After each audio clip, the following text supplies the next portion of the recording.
दोस्तों, हमारी कहानी चल रही थी पिया बेरहम। ये कहानी का पार्ट 4 है।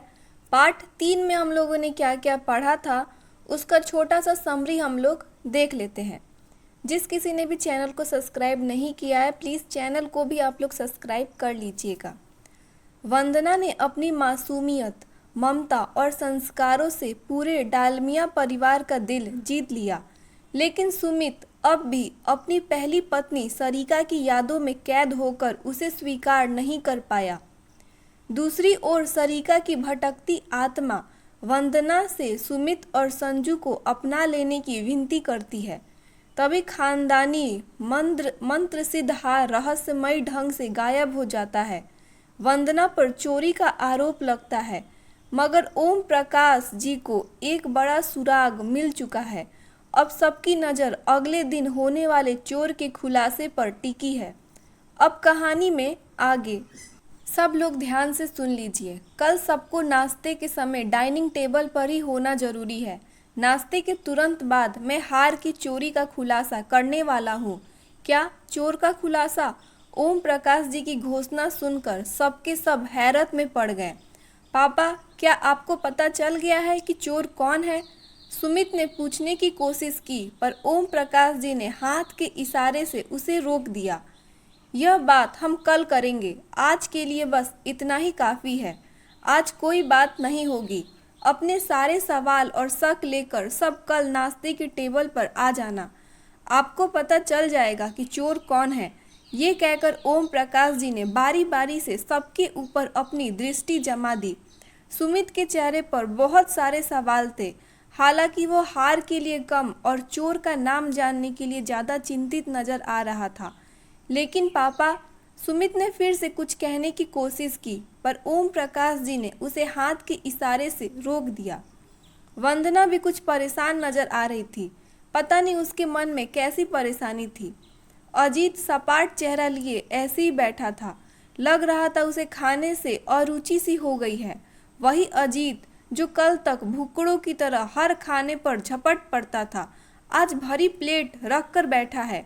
और दूसरी ओर विशाल था, जिसे कुछ न कुछ बोलते रहने की आदत थी, जो अपनी हल्की फुल्की बातों से सबको हंसाता रहता था। वह भी कुछ उलझनों से घिरा अपने ही ख्यालों में खोया था। उसके चेहरे से साफ लग रहा था कि वह किसी न किसी कोई चिंता में डूबा हुआ है। घर के सब नौकर एक दूसरे की तरफ सवालों भरी नज़रों से देख रहे थे। किसी को नहीं पता था कि चोर कौन था। बस राधा थी जो मंद मंद मुस्कुरा रही थी। शायद उसे किसी राज का पता था, या शायद वह जानती थी कि कल क्या होने वाला है। तभी विशाल ने कहा, लेकिन मामा जी, मुझे तो कल एक दोस्त से मिलने जाना है। तभी अजीत भी बोल पड़ा, अंकल, मुझे भी मम्मी का फ़ोन आया था, मुझे भी कल घर वापस जाना है। मुझे कई दिन हो गए यहाँ आए, मम्मी परेशान हो रही होंगी। अब तो वो रस्म भी पूरी हो गई है जिसके लिए मैं यहाँ पर आया था। वंदना ने भी उसकी हाँ में हाँ मिलाई। हाँ बाबा, अजीत ठीक कह रहा है, माँ सचमुच परेशान हो रही होंगी। ओम प्रकाश जी ने सबकी बातें सुनी और मुस्कुराने लगे, लेकिन लेकिन अगले ही पल उनका चेहरा गंभीर हो गया। बड़े ही संधे हुए स्वर में उन्होंने कहना शुरू किया, हाँ, तो मैं किसी को कहीं जाने से रोक कहाँ रहा हूँ। मुझे तो बस यही कहना है कि कल सुबह सबको नाश्ते के टेबल पर होना है। मुझे जो कहना है मैं कल कहूँगा, उसके बाद जिसे जहाँ जाना है जा सकता है। ठीक है, गुड नाइट। ये कहकर ओम प्रकाश जी टेबल से उठ गए और अपने कमरे की ओर चल गए। शाम को हुई मीटिंग में जब उन्होंने सब नौकरों को बुलाया था, तभी यह निर्देश दे दिया गया था कि आज रात उनकी आज्ञा के बिना कोई भी घर से बाहर नहीं जाएगा। इस बात का खास ख्याल रखा जाए। खाना पूरा हो चुका था। सब लोग अपने अपने कमरे की ओर बढ़ गए थे। घर के नौकर खुसुर फुसुर में लगे थे। किसी को नहीं पता था कि कल क्या होने वाला है, लेकिन उनकी जान अटकी हुई थी। वे सब मन ही मन दुआ कर रहे थे कि जो भी है बस कल हार मिल जाए। अगर चोर उनमें से कोई है तो जल्दी से पकड़ा जाए, ताकि उनके सिर पर टंगी तलवार हट जाए। अभी तक पुलिस को इन्फॉर्म नहीं किया गया था, क्योंकि सुमित ने ओम प्रकाश जी से 48 घंटे तक रुकने की बात कही थी। विशाल फिर लॉन के कोने में जाकर किसी को फ़ोन पर बातें करने लगा। वह कुछ परेशान नजर आ रहा था। कोई उलझन थी जो उसे घेरे हुई थी। हेलो, हाँ, क्या करूं? सिचुएशन मेरे हाथ से निकलती जा रही है। हाँ, अब एक ही रास्ता बचा है। हाँ हाँ, वो तो है। ठीक है, मैं कल मामा जी से बात करता हूँ। यह कहकर विशाल ने फोन बंद कर दिया। वह कुछ देर लॉन में टहलता रहा। फिर अंधेरे की ओर ताकने के बाद जैसे कोई उसे पक्का निश्चय कर लिया हो, ऐसा मन बनाकर वह बरामदे की ओर बढ़ गया। खंबे के पीछे खड़ी राधा ने खुद को छिपा लिया। विशाल जब अपने कमरे की तरफ जा रहा था तो उसे वंदना को गलियारे में टहलते देखा। संजू उसके कंधे पर लगा था। शायद वह उसे थपकी देकर सुला रही थी। क्या हुआ भाभी, संजू सोया नहीं क्या? नहीं, बस सो गया है। आज इसकी तबीयत थोड़ी ठीक नहीं है, अभी रो रहा था। बहुत थका थका सा लग रहा है, इसीलिए सोने में थोड़ी देर हो गई, कहकर वंदना संजू को थपकी देकर सुलाने लगी। दिन में इतना खेल रहा था, कितनी मस्ती की इसने, थक गया होगा।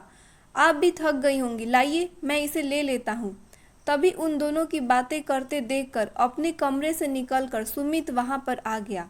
नहीं विशाल, रात बहुत हो गई है, तुम भी जाकर सो जाओ। मैं हूं न यहाँ, लाओ संजू को मुझे दे दो।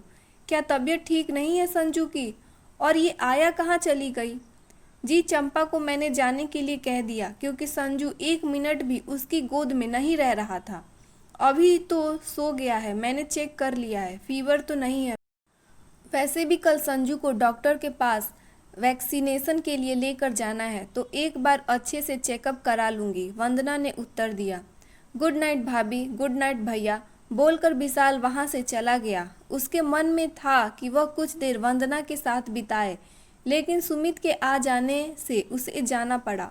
अपने कमरे में जाकर वह अपने बिस्तर पर लेट गया।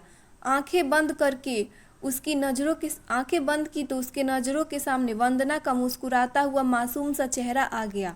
उसने एक झटके में आंखें खोल दी। पता नहीं क्यों आजकल वह अपने आप ही वंदना की ओर खींचा चला जा रहा था। उसका मन होता वह उसके साथ ही रहे, उसका वश चलता तो वो वंदना की हर परेशानी को हमेशा के लिए दूर कर देता। सुमित ने जिद करके आहिस्ता से संजू को अपनी गोद में ले लिया और कंधे से लगाकर थपकी देने लगा। उसने महसूस किया कि वंदना अपना बाजू सहला रही थी। शायद काफी देर से वह संजू को गोद में उठाकर यहाँ टहल रही थी। जाहिर है दुबली पतली कमसिन सी लड़की संजू को उठाकर घूमती रहती है तो थक जाती होगी, लेकिन सुमित ने उसे कभी किसी से कोई शिकायत करते हुए नहीं देखा। बस वो संजू की देखभाल करती रहती जैसे कोई माँ करती है। कोई आया कभी संजू को उसकी माँ सरिका वाला प्यार नहीं दे सकती थी, जिसे भाग्य ने उससे छीन लिया था। जाने क्यों, पर पहली बार सुमित को वंदना इतनी बुरी नहीं लगी। उसने गहराई से सोचा कि अगर वंदना अच्छी माँ बनने की एक्टिंग कर रही होती तो कभी न कभी तो पकड़ी जाती। अभी तो वो भी जान से संजू और इस घर वाले के लोगों को ध्यान रखने लगी थी। यहाँ तक कि ओम प्रकाश जी की दवाइयाँ, उनका हेल्थ रूटीन सब वही ध्यान रखती थी। किचन में कब क्या बनेगा यह सब निर्देश अब राधा नहीं बल्कि वही देने लगी थी। इतने कम समय में वो सबकी पसंद भी जानने लगी थी। संजू सो गया है, चलो अब चलते हैं, सुमित ने कहा तो वंदना ने सिर हिला दिया। सुमित कहना तो चाहता था कि अपना भी ध्यान रखो, लेकिन संजू की चिंता में नींद से बेझिल तुम्हारा चेहरा कैसा कुम्हला सा गया है। लेकिन संकोच ने उसके ओठों पर ताला लगा दिया। दोनों कमरे की ओर बढ़ गए। रात का चांद उन दोनों को साथ देखकर मुस्कुरा रहा था। वह रात उस बंगले पर बहुत भारी पड़ी थी। अगले दिन सुबह क्या होने वाला था यह सब जाग चुके थे, लेकिन जिस नाम के खुलासे की सबको प्रतीक्षा थी वह कौन होगा, इसे लेकर किसी के पास कोई भी अनुमान तक नहीं था। पता नहीं कौन होगा वह जिसने वो खानदानी बेशकीमती हार चुरा लिया। नाश्ते के टेबल पर नाश्ता लग चुका था और सब लोग वहां उपस्थित थे। सुमित, संजू को गोद में लिए हुए वंदना, विशाल और अजीत सभी मौजूद थे। सबके चेहरे पर उत्सुकता थी, लेकिन सभी चुप थे और अपनी अपनी कुर्सियों पर बैठे हुए थे। तभी ओम प्रकाश जी आए और उन्होंने घड़ी की ओर देखा। नाश्ता का समय हो चुका था।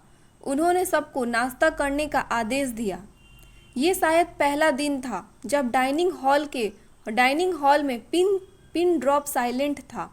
कोई कुछ नहीं बोल रहा था, बल्कि सब गहरी नजरों से एक दूसरे को देख रहे थे।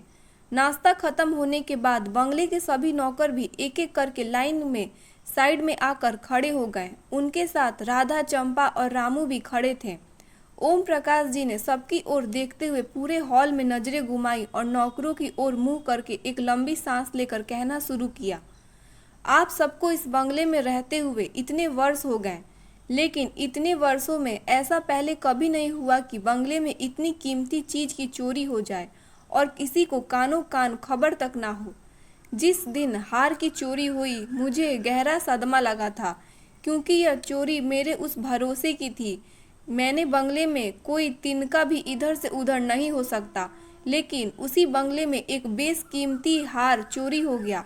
बेशकीमती इसीलिए नहीं कि उसमें निखासित सोने का हार है और उसमें लाखों के रत्न और मणित जड़े हुए हैं, बल्कि इसीलिए कि वह हमारी गुरु माँ द्वारा अभिमंत्रित हार था, जिसे एक अभिश्राप से इस खानदान की हर बहू की रक्षा के लिए गुरु माँ ने विशेष रूप से अभिमंत्रित किया था। अभिश्राप? हमारे खानदान पर कैसा अभिश्राप? सुमित ने चौंक कर पूछा। सब बताऊंगा, लेकिन पहले इस हार के चोर को सामने आने दो। ओम प्रकाश जी ने लंबी सांस लेते हुए कहा। सब लोग दम साधे उनकी बातें सुन रहे थे, लेकिन वंदना की आंखों में आंसू बहने लगे। वह अभी भी इस अपराध बोध से उभर नहीं पाई थी कि वह हार को संभाल नहीं सकी और यह उसकी चूक और लापरवाही का परिणाम है। रो मत बेटी, इसमें तुम्हारी कोई गलती नहीं है। ओम प्रकाश जी ने वंदना को सांत्वना दी। लेकिन बाबा, मेरी लापरवाही का कारण ही तो है। इस बार वंदना खुद को रोक नहीं सकी और फूट फूट कर रोने लगी। नहीं बेटी, घर में अगर चोर घुस जाए तो कोई भी चीज अलमारी में भी सुरक्षित नहीं रहती। जिस दिन हार खोया था मैंने एक पल भी चैन से नहीं पाया। तो फिर चोरी किसने की? सुमित ने सब्र नहीं हुआ तो उसने पूछ लिया। वह इतनी देर से प्रतीक्षा कर रहा था कि चोर का नाम सबके सामने आ जाए। बताता हूँ, जहाँ इतनी प्रतीक्षा की है थोड़ी देर और कर लो, कहकर उन्होंने राधा को कोई संकेत दिया। राधा ने सिर हिलाकर हाँ में उत्तर दे दिया। चोर जो भी है इस घर का नौकर या सदस्य नहीं है, यह बात आप सब लोग जान लीजिए। तो फिर? सुमित की निगाहें बारी बारी से अजीत और विशाल के चेहरों पर घूमने लगी। वंदना ने एक बार अजीत की ओर देखा और फिर सिर झुका लिया। उसके चेहरे पर गहरी उदासी और दुख के भाव उभर आए, जैसे वह अनुमान लगा चुकी हो कि आगे क्या होने वाला है। जिस दिन हार चोरी हुआ उस दिन पूरे बंगले में कई बार तलाशी ली गई। पूरा घर उथल पुथल करने के बावजूद जब हार घर में नहीं मिला तो मेरा शक गहरा हो गया कि हार बंगले के बाहर है। ओम प्रकाश जी की बातें सब बहुत ध्यान से सुन रहे थे। सही बात है, चोर हार को घर में क्यों रखेगा? अगर घर में होता तो पकड़ा नहीं जाता। सुमित की बात पर उन्होंने सिर हिलाया और आगे कहना शुरू किया। बेशक मुझे घर के हर सदस्य पर भरोसा है, लेकिन हार की चोरी को देखते हुए मैंने दिल पे पत्थर रखा और किसी को भी शक के दायरे से बाहर नहीं रखा, क्योंकि यह हार मेरे भरोसे की भी कड़ी परीक्षा थी। तुम भी नहीं सुमित, तुम भी नहीं बहू, और अजीत और विशाल को भी नहीं। मैंने सब पर नजर रखी, मुझ पर भी। डैड, यह आप क्या कह रहे हैं? मैं अपने ही घर में चोरी करूंगा? तुम पर इसीलिए सुमित, क्योंकि तुम इस शादी के विरोध में थे। मुझे पूरा यकीन था कि एक दिन तुम्हारे विचार बदलेंगे, लेकिन उस समय मुझे तुम पर भी शक हुआ कि कहीं बहू की गलती साबित करने के लिए तुमने ही तो नहीं। अपने खून पर मुझे विश्वास था और ये मैं गलत साबित हुआ। इससे अधिक खुशी की बात मेरे लिए और क्या हो सकती है कि मेरा बेटा इस चोरी के लिए जिम्मेदार नहीं निकला। पापा पहली बार ओम प्रकाश जी के मुंह से ऐसी बातें सुनकर सुमित को दुख होने लगा। उसने मन ही मन निर्णय किया कि वंदना को भले ही वह प्रेम ना करे, लेकिन उसके प्रति अपना व्यवहार अवश्य बदलेगा। मुझे कुछ ऐसी बातें पता चली हैं कि मेरे शक के दायरे में विशाल भी आ गया। विशाल मेरा अपना भांजा, भले ही वह सामने से कुछ भी हो, लेकिन उसके यहाँ होने का मकसद आज तक सामने नहीं आया, इसीलिए उस पर शक होना भी लाजमी था। इसके बाद उन्होंने राधा से मिली विशाल की सारी गतिविधियों के बारे में सबको बताते हुए कहा, लेकिन भले ही विशाल के तौर तरीके शक पैदा करने वाले हो, फिर भी उसने मेरे भरोसे को नहीं तोड़ा। हाँ मामा जी, मैं आपको सब बताऊंगा, लेकिन पहले ये तो बताइए कि हार की चोरी किसने की है। विशाल ने शांत स्वर में कहा। पापा, विशाल ने भी चोरी नहीं की है तो फिर चोरी किसने की है? सुमित को कुछ समझ नहीं आ रहा था कि उसके पिता क्या कहने वाले हैं। सुमित की अधीरता का कोई उत्तर दिए बिना ओम प्रकाश जी ने जोर से आवाज दी, राधा बाई। अगले ही पल राधा ने हार निकाल कर वहीं टेबल पर लाकर रख दिया। हार देखते ही सब अवाक रह गए। हार मिल गया, हार मिल गया। पूरे हॉल में खुसुर फुसुर की आवाजें गूंजने लगी। बाबा, यह वही हार है। वंदना के दिल को मानो टन भर की चट्टान हट गई। खुशी से उसकी आंखें फिर से भर उठी। तभी गार्ड हरीलाल किसी को लेकर अंदर आया और उसने देखा कि सभी संकेत में आ गए। आखिर हरीलाल किसे लेकर आया था? सबकी निगाहें हरीलाल और उस महिला की ओर उठ गई जिसे हरीलाल लेकर आया था। माँ! वंदना की आंखें हैरत से फैल गई। सब लोग खड़े होकर इस तमाशे को देख रहे थे। सब हैरान थे कि भला वंदना की माँ का इस बात से क्या संबंध। तभी एकाएक कुछ ऐसा हुआ कि लोगों का ध्यान वहां से हटकर दूसरी ओर चला गया। असल में सबने देखा कि अजीत अपनी जगह से चलकर एकाएक ओम प्रकाश जी के पैरों में गिरकर माफी मांगने लगा।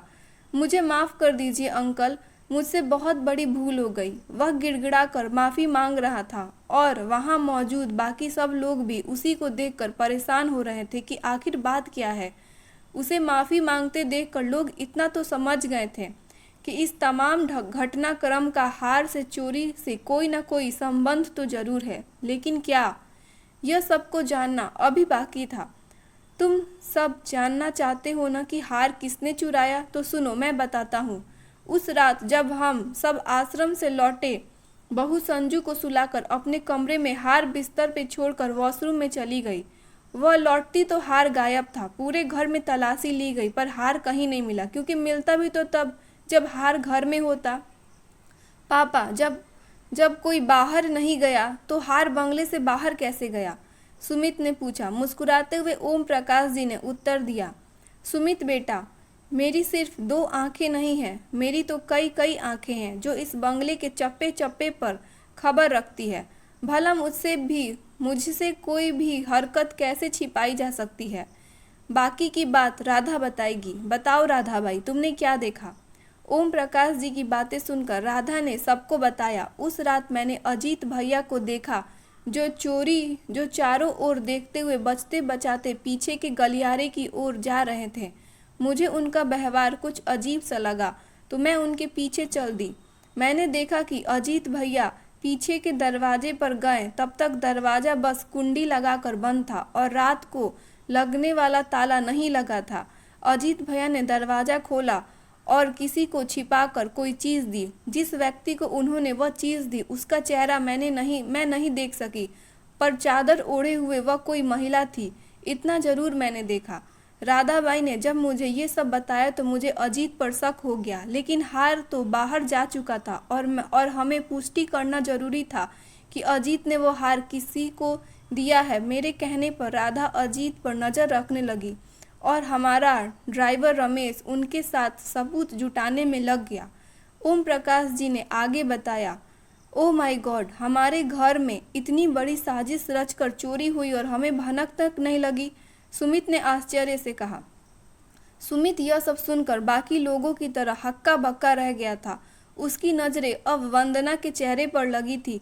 वह सोच रहा था कि कहीं वंदना भी अपने भाई और माँ के साथ इसमें शामिल तो नहीं, लेकिन वंदना बेचारी तो मानो वंदना का मानो खून ही सूख गया था। वह किसी अपराधी की तरह सिर झुकाए खड़ी थी। वह समझ नहीं पा रही थी कि क्या और कैसे प्रतिक्रिया दे।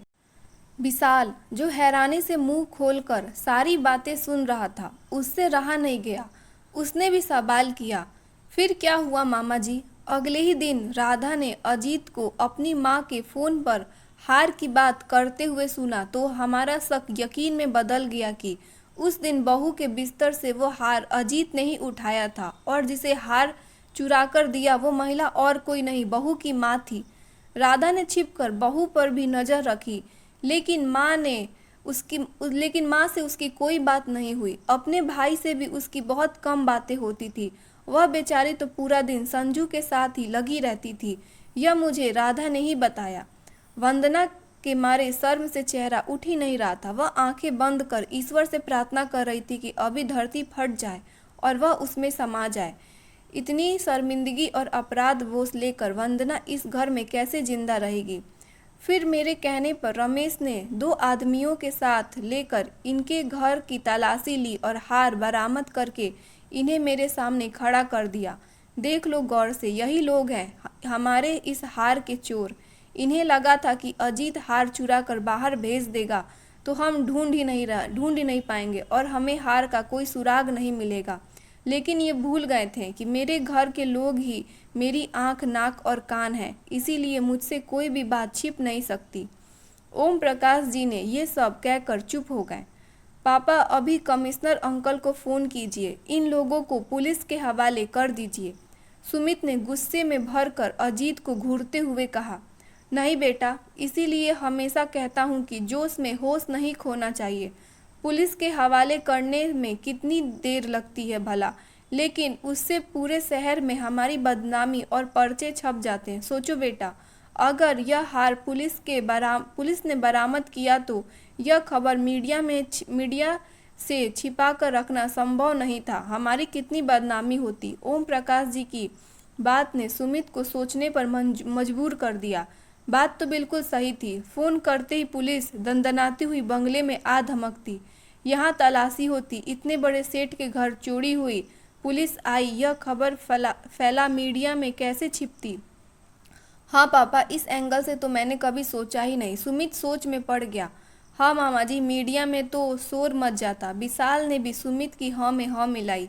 और ये भी सोचो बच्चों कि अगर हार हमारे संबंधियों के घर से बरामद हो जाता तो क्या हेडलाइन बनती। पूरे शहर में हमारा तो जुलूस निकल जाता। हम तो दोहरी बदनामी के शिकार हो जाते। ओम प्रकाश जी की बात सुनकर सुमित आगे बढ़ा और उनका हाथ अपने हाथ में लेकर बोला, आई एम सॉरी पापा, मैंने उस दिन गुस्से में आपसे भी बहस की। आप पुलिस को खुद भी नहीं इन्फॉर्म कर रहे हैं और मुझे भी नहीं करने दे रहे हैं, जबकि पुलिस को बुलाते तो शायद ये लोग भी अलर्ट हो जाते और हार हमें कभी भी नहीं मिलता। कोई बात नहीं बेटा, मेरी उम्र तक पहुंचोगे तो यह धीरज तुम में भी आ जाएगा। कई बार शोर नहीं, शांति जरूरी होती है। सुमित का गाल थपथपाते हुए ओम प्रकाश जी मुस्कुरा कर बोले, डायन भी 7 घर छोड़ती है, पर आप लोगों ने अपनी बहन बेटी के घर को ही नहीं छोड़ा। क्योंकि मैं आपकी सौतेली बेटी हूँ। आपकी अपनी सगी बेटी या बहन होती तो आप लोग ऐसा नहीं करते। वंदना रोते हुए अजीत और अपनी माँ से सवाल कर रही थी। उसे देखकर सुमित का मन बहुत भावुक हो उठा। उसे तो इस बात का पता भी नहीं था कि वंदना उनकी सौतेली बेटी है। कैसे मालूम होता? उसने कभी 2 घड़ी बैठकर उससे बात ही नहीं की थी। उसे वंदना से सहानुभूति होने लगी। उसका मन हुआ कि वह आगे बढ़कर उसे अपनी बाहों में भरकर शांत कराए, लेकिन वह ऐसा करता उससे पहले ही विशाल आगे बढ़ा और वंदना के आंसू पोंछते हुए बोला, चुप हो जाइए भाभी, रो रो कर आपने अपना बुरा हालत बना लिया है। हाँ बेटा, इसमें तुम्हारी क्या गलती है भला? अपने आप को संभालो और ये सब भूल जाओ। संजू को देखो, तुम्हें रोता देखकर अब भी रो रहा है। ओम प्रकाश जी ने संजू की ओर इशारा करते हुए कहा तो वंदना आगे बढ़ी और चंपा की गोद से रोते हुए संजू को लेकर अपने सीने से लगा लिया। ओम प्रकाश जी ने आगे बढ़कर अजीत और उसकी माँ को कड़े शब्दों में आदेश दिया, आप लोगों की भलाई इसी में है कि इसी वक्त मेरे बंगले से बाहर निकल जाएं। आप लोगों ने आज के बाद हमारा कोई रिश्ता नहीं है। उनकी कड़क आवाज़ पूरे हॉल में गूंज उठी। अजीत और उसकी माँ हाथ जोड़ते हुए तुरंत वहां से चले गए। आप सब भी जाकर अपने अपने काम में लगिए। ओम प्रकाश जी ने एक और खड़े बाकी और नौकरों से कहा। राधा और रामू काका को छोड़कर वे सभी हॉल से बाहर चले गए। भगवान का लाख लाख शुक्र है कि यह अभिमंत्रित हार मिल गया, वरना उस श्राप से हमारे खानदान को कौन बचाता। आज फिर बर्बादी की एक नई कहानी शुरू हो जाती। अपने दोनों हाथ जोड़कर ऊपर की ओर देखते हुए ओम प्रकाश जी ने कहा। तो सब लोग चौंक गए। केवल राधा और रामू काका को छोड़कर सबके चेहरे पर एक सवाल कौंधने लगा कि आखिर वे किस शराब की बात कर रहे थे। कौन सा था वो शराब जिसकी छाया उनके खानदान पर छाई हुई थी। किस शराब की बात कर रहे हैं आप पापा? आपने उस दिन भी कहा था कि वंदना का हार पहनकर पूजा में बैठना बहुत जरूरी है। मैंने आपको बड़बड़ाते हुए सुना था कि वरना अनर्थ हो जाएगा। क्या अनर्थ? कैसा अनर्थ? ये सब क्या किस्सा है इस हार का? आपने आज तक मुझे कभी नहीं बताया। हाँ, yes papa, please tell me. ये शब्द सुमित के कहें, लेकिन वंदना और विशाल के मन में भी यही सब चल रहा था। सभी उस अभिशराब की कहानी जानने के लिए उत्सुक थे जो उस खानदानी हार से जुड़ा हुआ था। जरा सा सब्र करो बेटा, सब बताऊंगा, लेकिन पहले घर में होने वाली पूजा सुख शांति से निपट जाए। ओम प्रकाश जी, जो अभी कुछ देर पहले तक हार के मिलने से प्रफुल्लित नजर आ रहे थे, अब उनके चेहरे पर चिंता की लकीरें साफ साफ दिखाई पड़ने लगी थी। पूजा? कौन सी पूजा बाबा? कब होगी ये पूजा? वंदना ने पूछा। बेटा, मुझे अभी ध्यान आया कि ये हार घर से बाहर चला गया था, इसीलिए बहुत ज़रूरी है कि एक बार घर में पूजा हो। तब इसकी देवी माँ के चरण मृत में सबकी शुद्धि करनी होगी। जब तक ये काम नहीं हो जाता मुझे पूरा सुकून नहीं मिलेगा बेटा। पर बाबा, पूजा की कोई तैयारी तो करनी होगी ना? वैसे भी आज दोपहर 12 बजे संजू को डॉक्टर से अपॉइंटमेंट है, उसका वैक्सीनेशन होना है। मैं उसे लेकर डॉक्टर भन्ना के पास जाऊंगी। वंदना ने चिंतित स्वर में कहा। वह जानती थी कि घर में अगर पूजा हो तो बहू होने के नाते उसका पूजा प्रबंध उसी की जिम्मेदारी है, लेकिन संजू को डॉक्टर के पास ले जाना भी बहुत ज़रूरी है। अच्छा हुआ तुमने बता दिया बहू, ये काम भी बहुत ज़रूरी है, इसे तो टाला नहीं जा सकता। लेकिन तुम चिंता मत करो, राधा और रामू सब तैयारी कर लेंगे। वैसे भी ये तांत्रिक पूजा है तो रात में ही होगी। और हाँ, तुम अकेले बाहर नहीं जाओगी, सुमित भी तुम्हारे साथ जाएगा। बोलते हुए ओम प्रकाश जी की दृष्टि अब सुमित के चेहरे पर थी। लेकिन पापा, हमारे फॉरेन क्लाइंट्स का डेलीगेशन इंडिया आया हुआ है, मैं कैसे डॉक्टर के पास जा सकता हूँ? I have to go. नहीं बेटा, बहू अकेले नहीं जाएगी, तुम्हें उसके साथ जाना ही होगा। क्लाइंट्स के साथ मीटिंग तुम्हारा सीईओ मिस्टर राजवीर अटेंड कर लेगा। चाहो तो बहू को घर छोड़कर बाद में तुम भी ज्वाइन कर लेना। ओम प्रकाश जी ने यह बात इतनी सख्ती से कही थी कि सुमित ने इनकार करने से मना नहीं किया। चाह तो वो भी यही रहा था कि संजू को लेकर वह भी वंदना के साथ डॉक्टर के पास जाए, लेकिन अचानक ये मीटिंग की बात बीच में आ गई। ओके पापा, मैं ऐसा ही करूँगा। डॉक्टर भन्ना के क्लिनिक में इन लोगों को गाड़ी में भेज दूंगा और खुद कैब में ऑफिस चला जाऊंगा। सुमित ने समाधान सुझाने की कोशिश की, लेकिन उसकी बात सुनते ही ओम प्रकाश जी अपनी जगह से उठ खड़े हुए और गुस्से में उन्होंने सुमित को डांट लगाई। तुम्हें एक बार समझ नहीं आता कि बहू को कहीं अकेले नहीं जाना है? जब तक हार की पूजा ना हो जाए उसे घर छोड़कर ही तुम जा सकते हो, वरना आज के लिए ऑफिस जाना टाल दो। राजवीर सब संभालेगा, वैसे भी पूजा तो रात में ही है। ओके पापा, मैं ऐसा ही करूँगा। यू डोंट वरी, सब हो जाएगा। सुमित उनके तेवर देखकर घबरा गया था। ये उनके स्वभाव से बिल्कुल ही अलग बात थी कि वे गुस्से में दहाड़ रहे थे। कोई ना कोई गंभीर बात तो जरूर है, वरना वे ऐसे गुस्से में कभी अपना आपा नहीं खोते। केवल सुमित ही नहीं, वंदना और विशाल भी उनका गुस्सा देखकर सहम उठे। ठीक है, तुम लोग डॉक्टर के पास जाने के लिए तैयार हो जाओ, तब तक मैं गुरुजी को शाम की पूजा का सब तय करता हूँ। राधा बाई, तुम्हें पता है ना कि क्या क्या तैयारियां करनी है? बहू लौटकर आए तो उसे सब समझा देना। जी मालिक, रामू और राधा ने एक साथ उत्तर दिया। चंपा संजू को लेकर उसे तैयार करने कमरे में चली गई। और हाँ बहू, शाम की पूजा के लिए हलवे का प्रसाद तुम्हें ही बनाना है। तुम्हारी पहली रसोई की रस्म भी हो जाएगी, इसके बाद ये घर और रसोई सब तुम्हारे हवाले। मुस्कुराते हुए ओम प्रकाश जी ने कहा तो उनके चेहरे पर भी वही चिर परिचित मुस्कान लौट आई। उन्हें मुस्कुराता देख सबने राहत की सांस ली। यही मुस्कान तो उनकी पहचान थी। ये उनसे अलग हो जाए तो सबकी चिंता स्वाभाविक थी, पर हार के चक्कर में एक बात तो रह गई। विशाल, वो क्या मामा जी? वही तुम्हारी वो हरकतें। भाई, राधा को शक तो तुम पर भी हुआ था जब उसने बताया कि तुम छिप छिप कर किसी से बात करते हो। वो भी रात में लॉन में जाकर। मेरा मन नहीं माना, पर कोई तो गड़बड़ जरूर है। ये क्या मामला है भाई? कहीं कोई लड़की वड़की का तो चक्कर नहीं? कहते हुए ओम प्रकाश जी जोर से ठहाका मारकर हंस पड़े। उन्हें हंसता देख सभी हंसने लगे और विशाल झेप कर इधर उधर देखने लगा। सुमित यह सुनकर उत्साह में भर उठा। अरे वाह छोटे, तुम तो छुपे रुस्तम निकले। गर्लफ्रेंड से हम सबको मिलवाओगे नहीं? अरे नहीं भैया, कोई गर्लफ्रेंड नहीं है मेरी, वो तो मैं मॉम से बात करता हूँ। विशाल ने शर्माते हुए इधर उधर देखकर उत्तर दिया। बुआ जी से? पर ऐसे छिप छिप कर बातें करने की क्या जरूरत पड़ गई तुम्हें? झूठ मत बोलो यार। विशाल की बात पर सुमित तो क्या किसी को भी यकीन नहीं हुआ। नहीं भैया, मेरा यकीन कीजिए, और कोई बात नहीं है। हाँ बेटा, ये क्या बात हुई? अपनी माँ से बात करने के लिए ऐसा एकांत क्यों? तुम कुछ छिपा रहे हो विशाल, सच सच बताओ कि क्या मामला है। तुम नहीं बताओगे तो मैं अभी तुम्हारी माँ को कॉल करता हूँ, उसी से पूछता हूँ कि क्या बात है। ओम प्रकाश जी की बात से विशाल थोड़ा सकपका गया। इतनी सावधानी बरतने के बाद भी वह पकड़ा गया। वह इस स्थिति के लिए बिल्कुल तैयार नहीं था। उसे समझ नहीं आ रहा था कि कैसे उन लोगों को टाले। नहीं मामा जी, मॉम को कॉल मत कीजिए, वो बेचारी पहले से ही बहुत परेशान है। आप ऐसे कॉल करेंगे तो और भी ज़्यादा परेशान हो जाएंगी। विशाल ने रोनी सूरत बनाते हुए कहा। चलो तो फिर तुम ही बता दो क्या बात है, सच बताना, कुछ भी छुपाना नहीं, वरना। ओम प्रकाश जी ने अपने मोबाइल की ओर इशारा करते हुए विशाल को फिर से छेड़ा।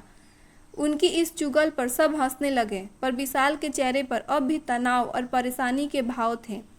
ठीक है मामा जी, सब बताता हूँ, लेकिन आपको वादा करना होगा कि सुनकर आप बिल्कुल भी गुस्सा नहीं होंगे।